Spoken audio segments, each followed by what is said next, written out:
Well, all right. Today is, I guess, for some people, it's Valentine's Day. It's the day that with your loved ones, whatever. But if you guys don't know this, this might be a breaking news for a lot of you that I don't really support Valentine's Day. For me, Valentine's Day has honestly been nothing but a curse. Um, and that's no lie, people. That's no lie. Valentine's Day has always been the bad luck day for myself. One year, uh, looks. My wife's look at the window. She saw me coming home. I was being dropped off in a truck. She thought, "Oh, Valentine's Day. He's coming home early to bring flowers." No, I got laid off. I got laid off on Valentine's Day. Then next year, got locked out of my vehicles. Had to call Bob to come and get me and find me. It's just been about a year. Then a year after that, I went to Costco. I put groceries in the trunk. Then I went to go open up my door, and half the key was broken. It broke inside the lock. It broke inside the lock, and some family members I do like, they were home. There's some family members I don't like. They're the ones that had to come and get us. Go home, find the keys, get it right back. I mean, every year Valentine's Day has just been it's just horrible. A couple years ago or a year ago, I have a cousin who actually died on Valentine's Day. And then luckily today, I came in here, get the stuff ready, get the computer up. I go, every time I leave my room, I lock the door because I don't want nobody to mess it. Then I realized I locked the keys inside the room. Like, oh fuck, how am I gonna? But I digged upstairs. I actually found it. So maybe my luck is changing, saying you're about to have a bad day, but we're gonna change your Valentine's Day. So for me, Valentine's Day every year. I'm serious. You guys think I'm wrong? It goes bad for me on Valentine's Day. For whatever reason, Valentine's Day does not like me. And I don't know why. I never talk bad about, I talk bad about Valentine's Day because it's a corporate holiday. It's a money-making day just for the corporations. They're the ones who invented Valentine's Day. Actually, they're the ones who invented Rudolph the Red-Nosed Reindeer to sell Christmas stuff when Christmas comes around. So Valentine's Day is a corporation, but doesn't mean you can't love somebody. Go love somebody. But for me, I hide out. I actually do hide out. I don't go out because something's bad's going to happen. Something bad's going to happen. That's a little spooky for sure. I'm big on, the darkest nights are followed by the brightest mornings, though. And, these doors close just so other opportunities open. So just try to see it through, and everything, happens for a reason. Look at that. I got you beat. I got shot on Valentine's Day twice, once in 91 and again in 2003. No neither time by my girls. Yeah, Danny, you and I, we need to stay away from Valentine's Day. But watch, during this show, I don't know, the channel probably taken down. So if my channel gets taken down, you know why. It's the curse of Valentine's Day. But beyond that, guys, I got some good video clips. Hopefully you guys will enjoy them. Now, remember, some of you might have seen some of these videos. Some of you haven't. Remember, there's a lot of people in different communities here. It might be the first time. There might be a guy who's actually a legend who might still be alive, might be dead. And now you got Bigfoot and on say, oh, yeah, that guy's a legend. He's alive or dead. Hopefully none of these guys I'm showing are dead. Valentine's Day, they probably are all dead, knowing my luck. But it's where you guys have opportunity, people in the chat, to put in some information that you might know about the clip, and some of these are in different states. So, you might like, oh, wow, I might check out that area. Oh, that place is haunted. I might check out that spot. So this might inspire you with some new places to go to. You never know. That's what it's all about. It's all about sharing. So this is our Valentine's right now. Sharing. Yeah, Michael Haywood, happy Valentine's Day to you. So before this channel gets shut down because it's Valentine's Day, let's just jump over to the Bigfoot.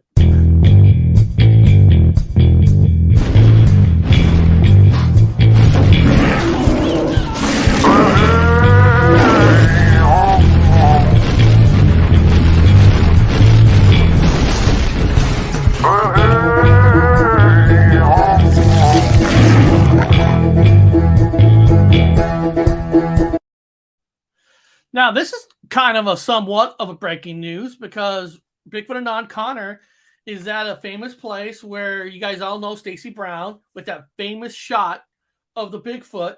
That's where Connor's at. So, Connor, Yes. did something that just want to pull you to go there to look, or is there a reason, or is this what the hell? Why not? Yeah, a little bit of each. Always on these holidays and these pressure points on the calendar that people are kind of I don't want to say brainwashed, but a little bit manipulated and a little bit busy. I try to, go out in the forest, and these are the sacred times. So yes, I'm right here at Torreya State Park, where Stacy Brown had his skunk ape encounter and filmed a 9-foot Sasquatch, and it was on Finding Bigfoot, Discovery Channel, National Geographic.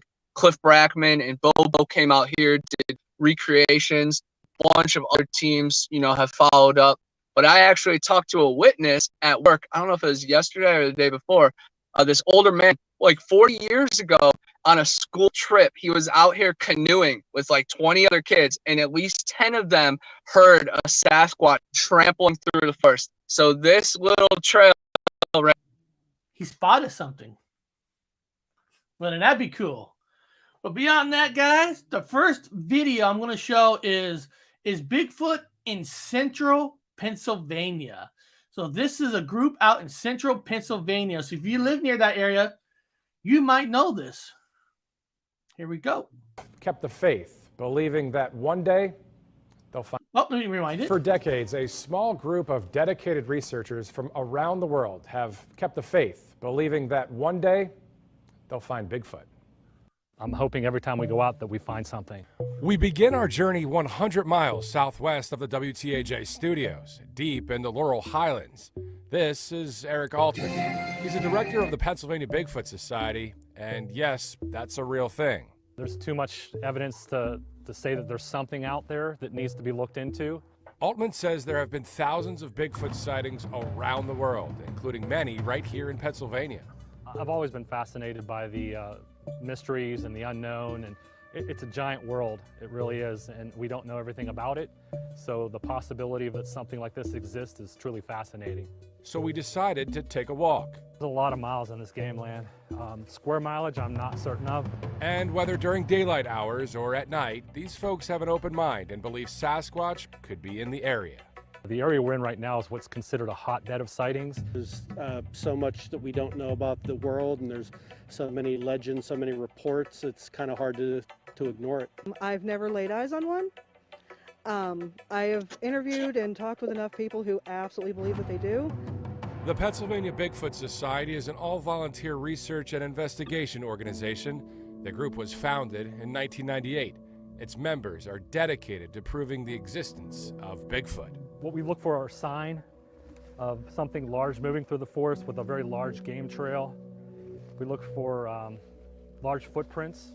They're much larger than human footprints. Footprints are seen all over the Pennsylvania Bigfoot Society's website, but are they real?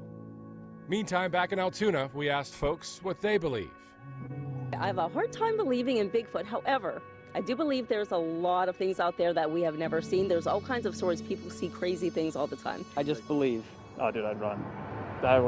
Nope, absolutely not. I wouldn't be around for that. That'd be too scary. The area we're at right now is State Game Land 51. It's in Fayette County, outside of Uniontown.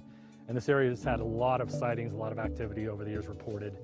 And we kind of call it our Area 51, if you will. We've heard some strange things and had some unusual experiences that we can't explain. Can't definitively say they were Bigfoot, but heard things and seen things that just aren't typical of your normal, common wildlife. When you hear something that you can't explain, it's like an adrenaline rush.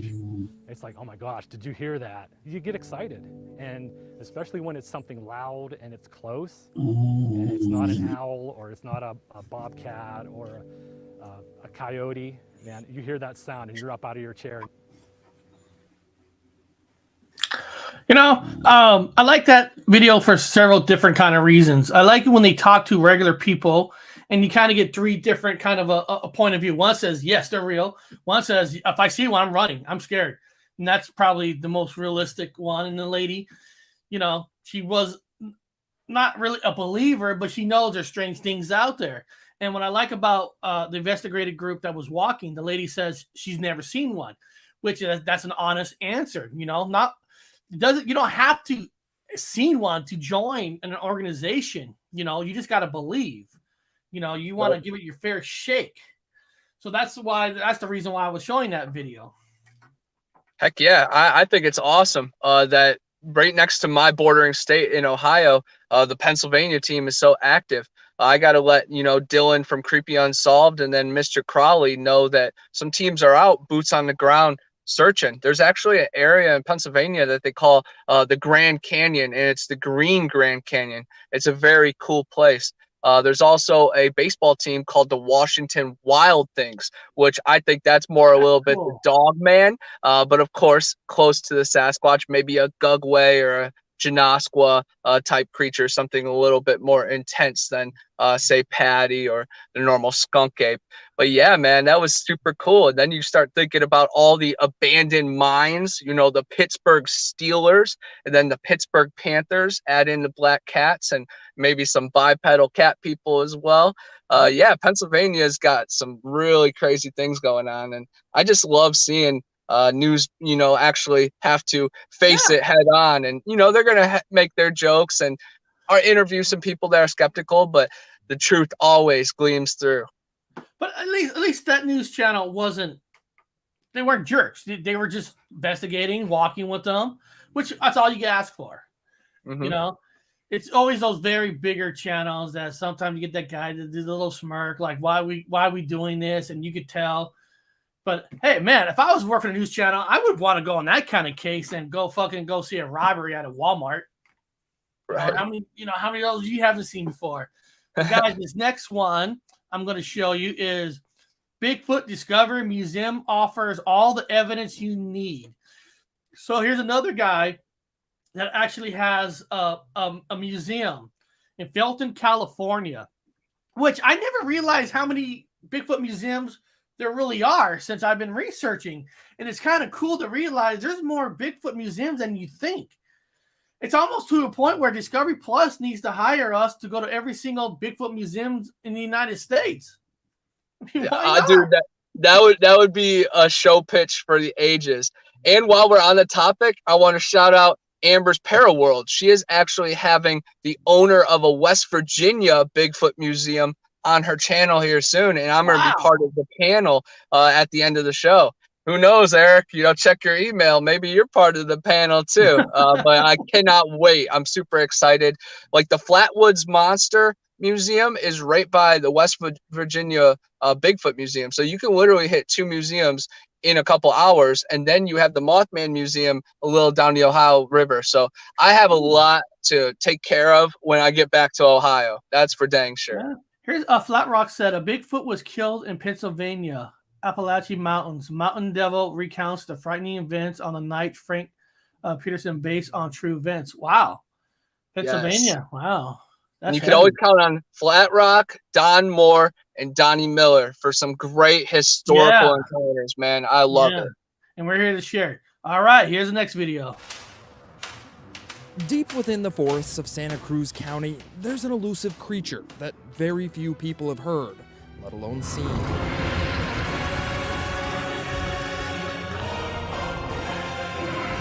So we set up down there and we got our audio recorders. And just as we were setting up, we heard a scream. But one of those few people who've both heard and seen it is Michael Rugg. So I made a noise to get things going, like this. That's my portable wood knock. We know they use knocks to communicate. For the better part of his adult life, Michael has been working to get a recording of the animal. And a few years ago, he got it. Right here. Here's the Bigfoot. You catch that? Uh-huh. Whoa! If you didn't catch it, here it is again. That is Bigfoot, according to Michael, and he's even captured video. There's a Bigfoot behind the tree. Since 1952, Michael's been collecting Bigfoot evidence and memorabilia from all over the world. And he displays it right here at the Bigfoot Discovery Museum in Felton, California. And there's a full track, another full track. This is Another copy of the heel print. Formerly a graphic designer, Michael left Silicon Valley shortly after the dot-com bust in 2001 and moved into his father's workshop just off Highway 9. And decided, you know, I'm not going to be an art studio there. I'm going to be the Bigfoot guy. Michael became more than just a Bigfoot guy. He became a dedicated researcher and historian. It starts with the Yeti in the Himalayas with their footprints. In 1952, there was a big spread in Life magazine. Man must not see. I see through Yeti. The Yeti, Bigfoot, Sasquatch, the elusive creature has many names, and over the years, believers have made pilgrimages to the Bigfoot Discovery Museum to swap stories and learn a thing or two. There's a big misconception that there's only one Bigfoot. Not everyone agrees with the idea of Bigfoot, and not everyone respects Michael's museum. In November of 2020, someone stole the wooden Bigfoot statue that stood outside the museum's entrance. So it got so much publicity that I guess the people who stole it decided they better get rid of it. The theft made headlines in several news outlets, and not long after the statue was stolen, the Scotts Valley police found the wooden Bigfoot That's cool. alongside a country road. He got a little damage, though. Yeah, well, they bumped his head here. Michael says he really isn't trying to go out of his way to change the minds of skeptics. Most people who come into his museum are already believers and support Michael's research. In fact, at the height of the pandemic, Michael announced that he was closing for good due to lack of revenue, but thanks to Bigfoot believers from around the world, they were able to raise enough money for him to reopen. Feels great. There's nothing better than have other people acknowledge what you're doing by giving up some of their hard cash. From the Bigfoot Discovery Museum in Felton, I'm John Bartell. Hope to see you on the back road. Hey, guy. I mean, that is cool on so many levels where, you know, running those kind of museums, you know, they're not money grabbers, okay? And to have people bail him out to keep it going, I mean, that's communities helping each other out. You know, and he left, look, listen, that guy left the Silicon Valley during the boom. But, you know, I don't know if he's part of the boom or not, but what I mean is he has skills if he was in the Silicon Valley in the first place. And just to leave it all and put his passion in the Sasquatch and stuff, you got to admire that.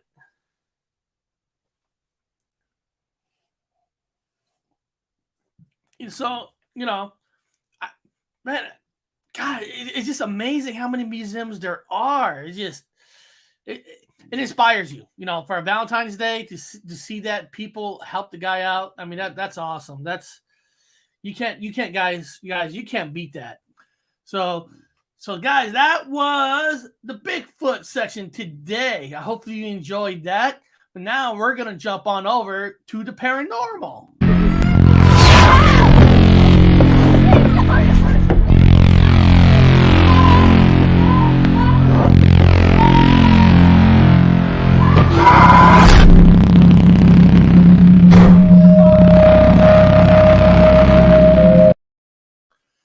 All right, now we jumped on over to the paranormal. This one is kind of neat, I think. You know, when you first hear the title of this video, you're gonna like you always say like, what?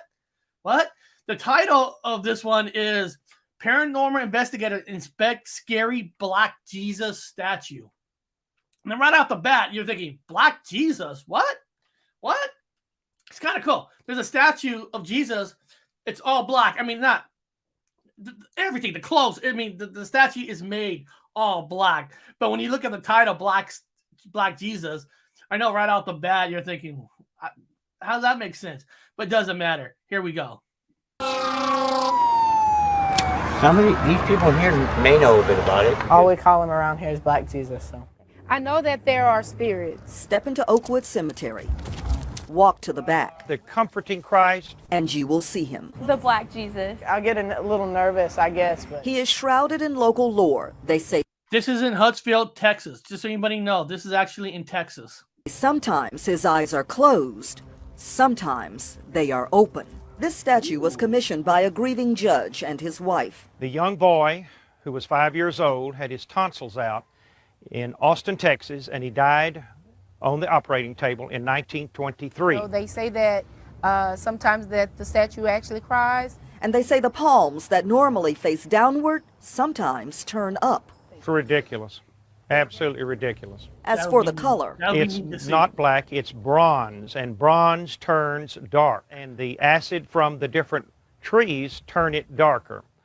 this burial ground includes the remains of men who lent That's their a names mayor, to guys. Texas That's cities, Houston, skeptic. and Tomball. So much history. She died in 1892. And perhaps paranormal hijinks. We decide to wait for night. Paranormal investigators agree to come out. Meters go off. It's unexplained that we're getting any milligauss here at all. He says he has made contact with the child whose grave is marked by the statue. Okay, back off, Raleigh. Is Jesus real? Step forward, Raleigh. Oh, that's a strong. Okay. How do we know you're not moving those? That's why I wanted you to do it. I don't want it. But my photographer is willing. Raleigh Powell, are you here? Can you feel? Yeah, I can feel it. Hey, Raleigh. The rods are definitely spinning on their own. We ask about the statue. Will we see the palms turned up? Right now. Okay. Will we see the palms up right now if we walk back there? Yes. We will see the palms up if we walk back there? Yes. Okay. The milligausses jumped 35, so there was a real high energy. We walk down the path to the statue. The palms are in the same position, downward. Were you mistaken? Can you get Jesus to move his palms up? Nothing happens with the statue, and then these instructions to Raleigh. Right. Go get a stick and break it for us somewhere. Step on it, jump on it, make a noise. 7 seconds later, I heard something over there. Did you? a photograph showed what could be orbs of energy. As for the statue, it remained an image of peace. We left with no further incident. Let not your heart be troubled, neither let it be afraid. This historian says, But I don't believe this statue moves. and he is skeptical about ghosts, even little ones. He invites the living to visit this place of the dead, but please, he says, come in the right spirit. Just hope people respect it and look at it as a thing of beauty. It's a beautiful statue. Sherry Williams, KHOU 11 News. Now that video was fun in so many different ways. You saw your skeptic that doesn't believe anything about it. You know, I mean, and that's fine.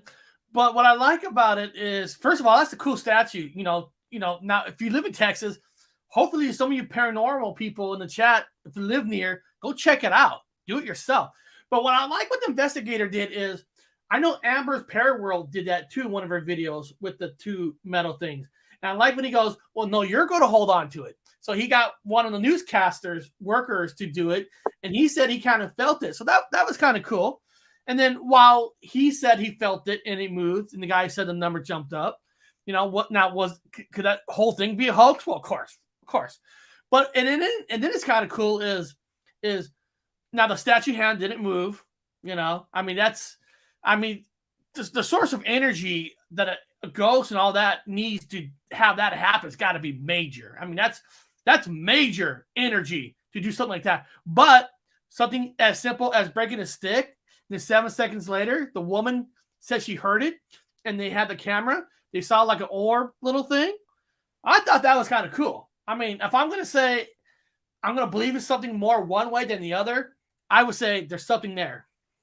Yeah, I thought it was all very interesting. The dowsing rods are very effective. I know Phyllis Caesar has had success when we've been with her. Matt Williamson has communicated with Sasquatch, Amber's Paraworld. I actually lost my dowsing rods right here at this park.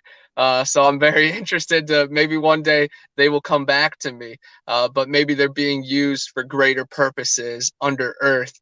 But yeah, the orbs were very interesting. You know, it's definitely energy overload and they were colorful. The sound, you know, could have been anything, but it was on cue and perfect timing. So that was something interesting. And when you're out in the dark woods alone or looking for creatures, you gotta hop on the trail. You gotta follow the breadcrumbs. And sometimes it's going to lead you to a beaver, but sometimes it's going to lead you to the Black Jesus. But yeah, it's a very cool story.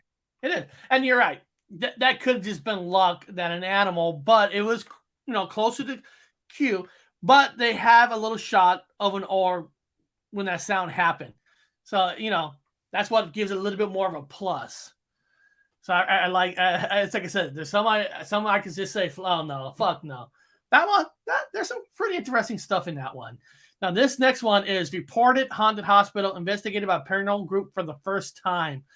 This is an abandoned Floresville hospital. And I also believe, I think when I looked it up, God, I can't even remember when I looked it up yesterday. I think this is also in Texas. God, I should be writing this shit down, but oh.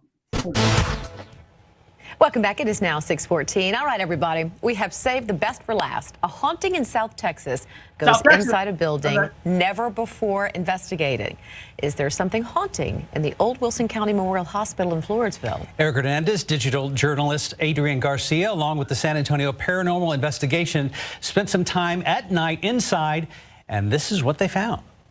Don't really want to stay in there. You kind of want to walk right back out. But Luke Lambert had to ignore the sounds and move past his fear last summer. He spent about 3 months cleaning the inside of the Wilson Memorial Hospital after it was badly vandalized. What he came across inside was also disturbing. It looked like rituals were done on the walls. There's brown marks on the walls that look like bloodstains. With many wondering in the small town of Floresville if the place was haunted, we decided to find out for ourselves. I think something's moving in here with us. I'm getting... Yes, I just got chills. Inside here at the hospital, it is very hot. There is no airflow. We're actually at the entrance of the emergency room right now, where our psychics are telling us they were picking up a lot of energy in this area. While inside the operating room, which is next to the ER, our audio recorders picked up what may be the sound of a heart monitor.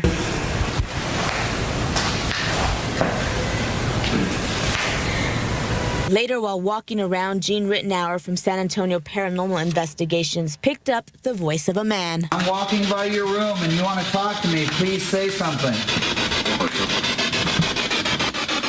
Right here? Did you say right here? That same deep voice would return inside the room where Lambert told us he would hear scratching on the walls and where there were signs a ritual may have taken place. All right, I'm going to leave this room in 5 seconds.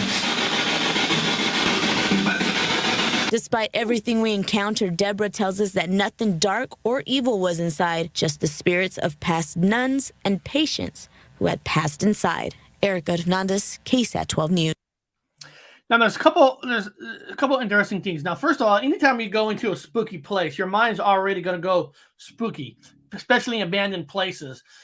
But it is kind of cool in a way where you hear a voice right here that could have said anything. I know I told you guys before, sometimes with noise, you push a word out, you can make it sound like a word that you wanted to sound like. But when they went inside and on cue, when it said, leaving or whatever, they said goodbye. So some things were happening on cue, which is cool. That's more positive versus negative. And it's fun it's fun to investigate abandoned, but you also got to remember, abandoned places, your mind's already going ghostly because you're in a dark place and you want to jump on every little sound that there is. So you have to be careful when you investigate abandoned places. Even though you want it to be haunted so bad, don't jump to every sound that you hear, because old places, animals, whatever, creeping pipes. I mean, there's a lot of stuff. Hey, Connor, somebody actually had an interesting question. I don't know anybody done this, but maybe you do. James had an extra question. Hey, Gypsy and Connor, has anyone used a spirit box to try to communicate with the Bigfoot by any chance? I don't know of anybody, but has anybody ever? Down here in Florida, of course, we do it. Me, Stacy Brown, Matt Williamson from Squatchin' South Florida, Tyler Howell Outdoors was with us as well. So yes, all of us have, tapped into the spirit box. I know Barry Browning, part of the Beast, the Sawdust Beast camp out, maybe part of the 168. He was messing around with a spirit box, but I actually recorded like an hour little video a couple days ago with the new Necrophonic app, which is a spirit box through your phone, and have it playing. And I communicated with the forest, and it definitely recorded some strange, like animal-like creature sounds. And then even yesterday, I recorded for 5 minutes when I was walking back with the bottles. And I'm planning on doing it here today, actually, too. But the white noise definitely makes the forest feel different.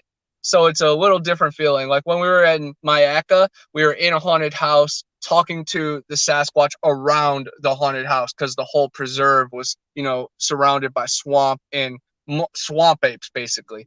And then here, if I'm alone for a couple miles messing around with white noise, that's a little risky business. So I'll mess with the white noise when I get back to the around trip. But yeah, it makes the forest act different. You can even tell the birds and even the bugs get weirded out by the strange noises out there. That's interesting. I never thought about trying to communicate with the Bigfoot using a spirit box.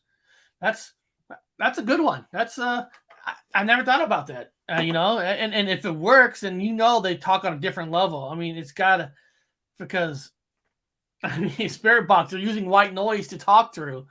So Yep. that's kind of interesting. Yeah, that was a great question. James is full of great information, and I love when the chat and the community can propel this forward. And this show is a perfect manifestation of that coming true right in front of our eyes. Because that's paranormal and Bigfoot put together in that one part, using this tool for this tool. That's pretty, you know, it'd be pretty interesting, right? To take the monitor to try to feel the energy or a temperature change, and then you hear sounds like a Bigfoot. Like if a Bigfoot's near, does an energy change? Does a temperature change? I mean, it's kind of interesting trying to use tools for that.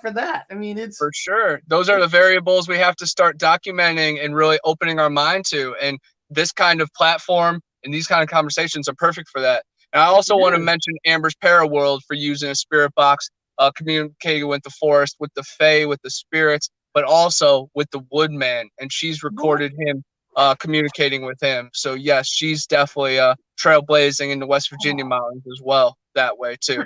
So yes, a lot of people are, you know, using some new tech, and some of it, you know, might not be conclusive, but hey, it gets us closer to something, man. Well, I don't know which one of my breaking news it is. I can't remember. I don't remember every title because I don't put every segment in the title because you only got 100 words. So I couldn't. One of my breaking news, I did a clip on Through the Veil Paranormal. If you guys remember, she was doing a ghost walk with a voice thing, and then out of nowhere, she saw red eyes and a growl that she knows it's Bigfoot. But she was there with paranormal equipment. So that's kind of neat, you know, thinking, did the paranormal equipment bring out the Bigfoot or whatever the red eyes was?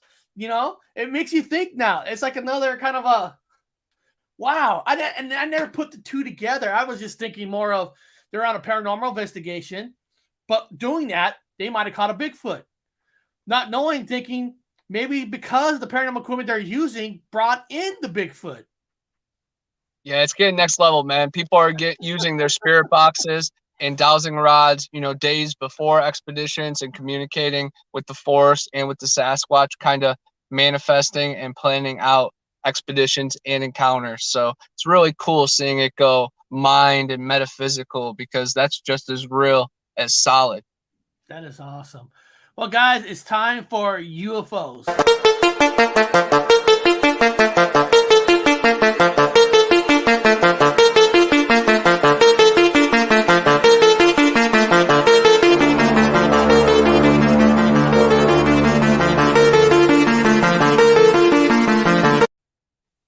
All right, guys, this video is about 3 UFOs spotted in Canada. Like almost every single day in the year 2017. They were saying almost every day they were seeing UFOs. Well, let's just hear what the news says. The late great astrophysicist Stephen Hawking believed with more than 100 billion stars in our galaxy, the odds are pretty good that aliens exist. And he's not alone. Every day, people across Canada report seeing a UFO. And while most can be identified, as CTV's Janet Dirks reports, some things just can't be explained.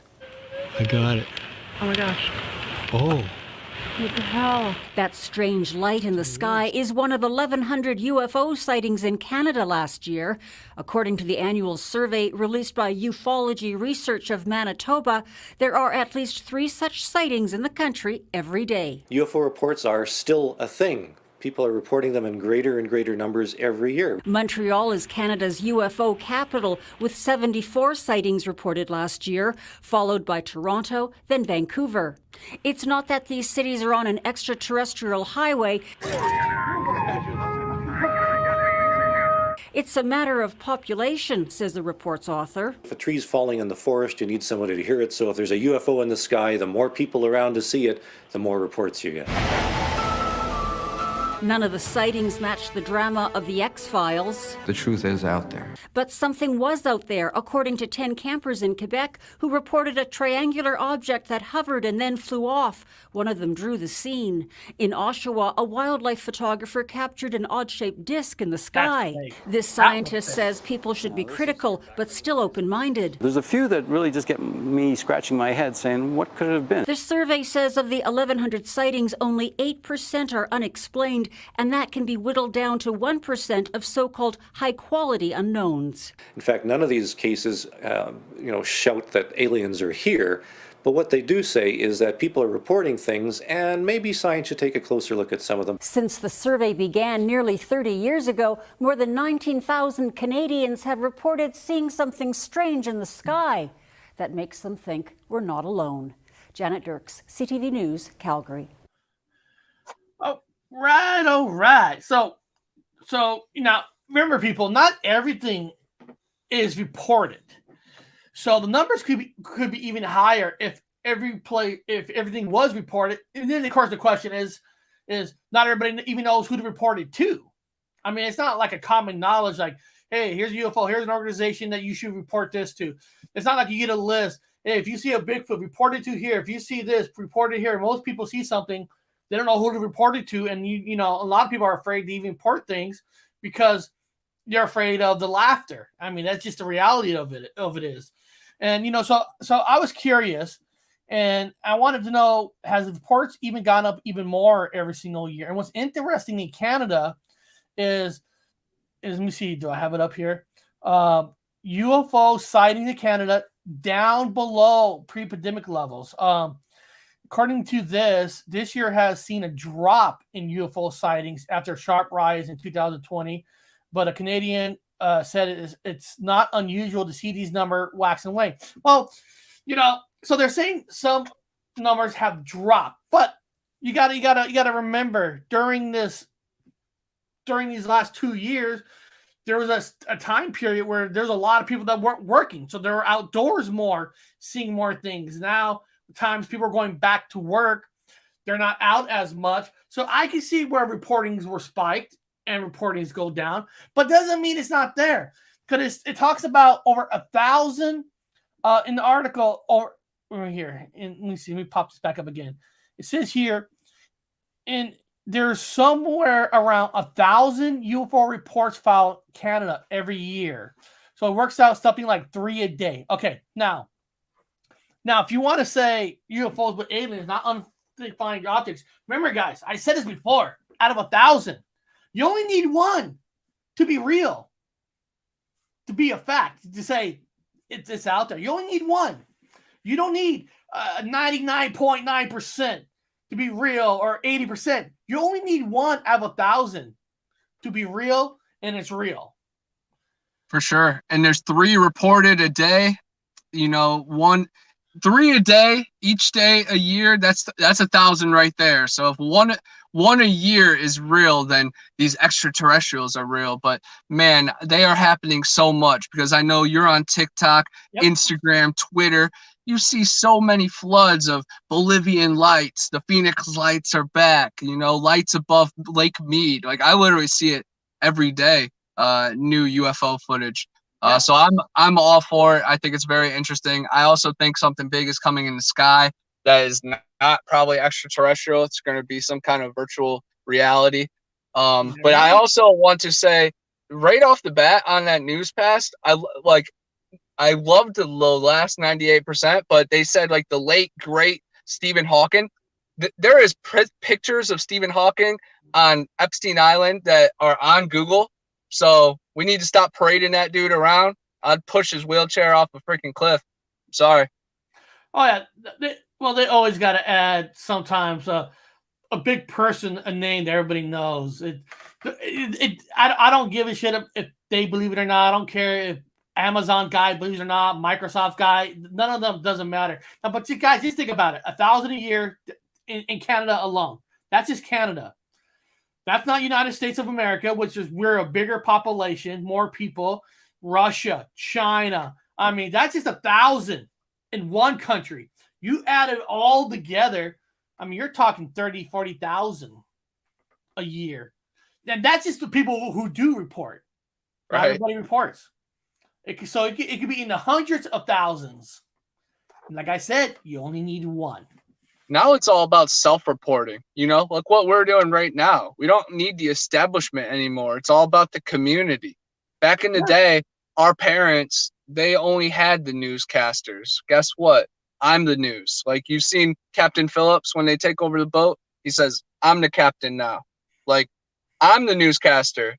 Who else do you guys see, going to the field? I don't see the freaking news doing it.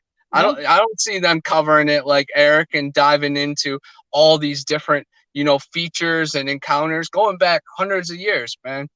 The establishment has gone lazy. The power is with us.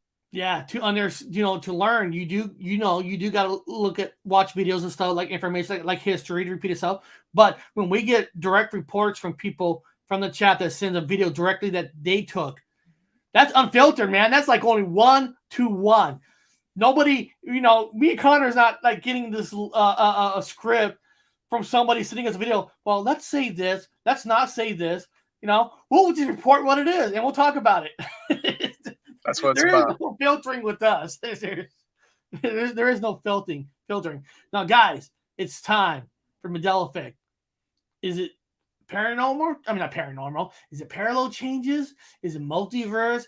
Is it time machine? Is it the Matrix? Or is it just all false memories? Well, let's try to make a guess at it. Obi-Wan never told you what happened to your father. He told me enough. He told me you killed him. Luke, I am your father.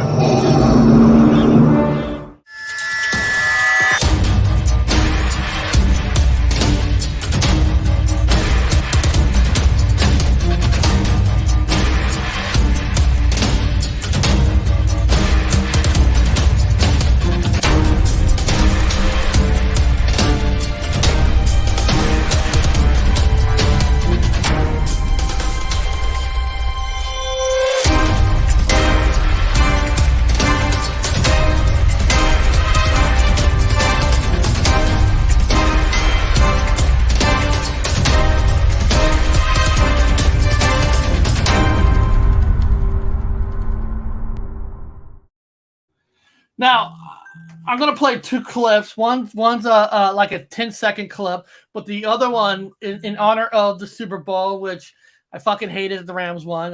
That pissed me off, but it's all right. The video footage of that comes from Dr. Wu himself about the Raiders logo. But before we get there, we talk about Hollywood putting in some Mandela effects. Now, this movie's not out yet, but there is kind of a cute little maybe Mandela effect that they're putting in for the movie. There's a movie called Studio 666 coming out. And if you haven't heard of this so-called horror movie, it's the Foo Fighters, right? So the idea of this movie is the Foo Fighters making a 10th album, and they're going to do it in a house. And in this movie, the house is haunted. It could be a gimmick movie just to sell. I don't know. But maybe it is a pretty good horror movie. But I just caught this little thing that's like, it's kind of could be a cute Mandela effect. I'll just play this little 10-second clip. You guys can see what I'm talking about. Got a couple of ideas I've been working on. I'll lay them on you. Dude, wait. It's called Everlong, and you wrote it about 20 years ago. Okay, so that's kind of cute. Basically, they're in the house to make a new album, and he's replaying a song that he made 20 years ago, and he looks down. That's basically what a Mandela effect is you done something in the past and you didn't know it, you never thought you did it, then you found out, oh, you already did that song, or a change in the movie. So I thought that was kind of a cool clip. The movie's not out yet. I just caught that, and that might be a good movie. I don't know. I don't know. I'm not really a Foo Fighters fan, but it doesn't mean they can't make a good horror movie. It's kind of cool that it connects you and I because, of course, Dave Grohl is from Ohio and he was in Nirvana, which was based out of Seattle. So that's a combination of you and I.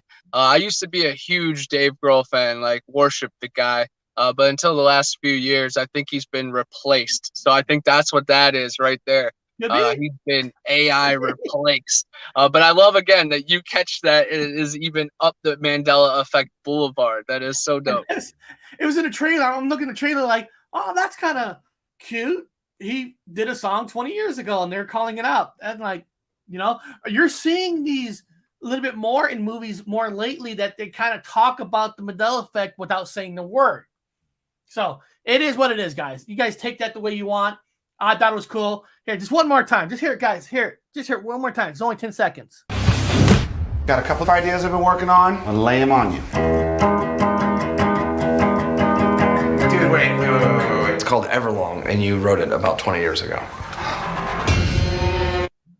So I just thought that was kind of cool. Now, this next one is Dr. Wu made a video about glasses looking differently on stuff, and he actually had one for the Oakland Raiders with the logo that has changed. Now we all know football changes logos and looks all the time, but the Raiders is the one team that never really changed the look of the Raider guy.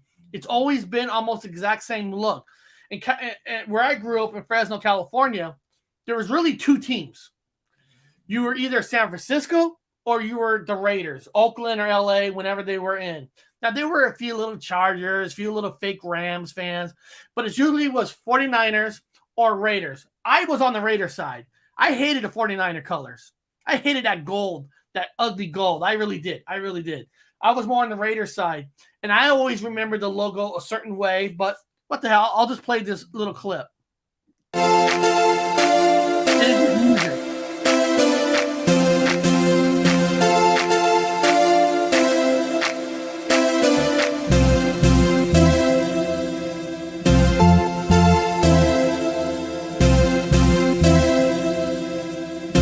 How the iPad used to look, according to Dr. Wu.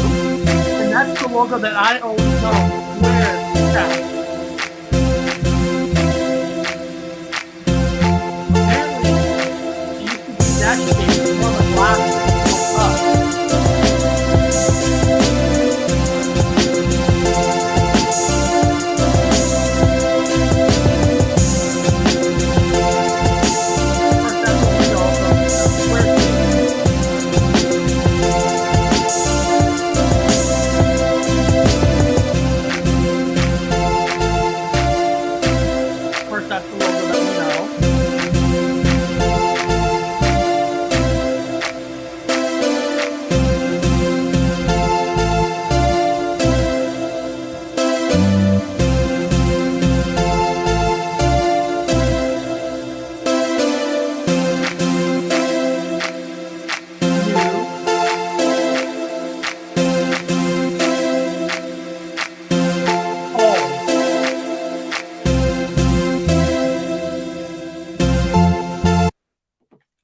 I just thought it was kind of interesting. It's for fun. Super Bowl was yesterday. It's kind of fun.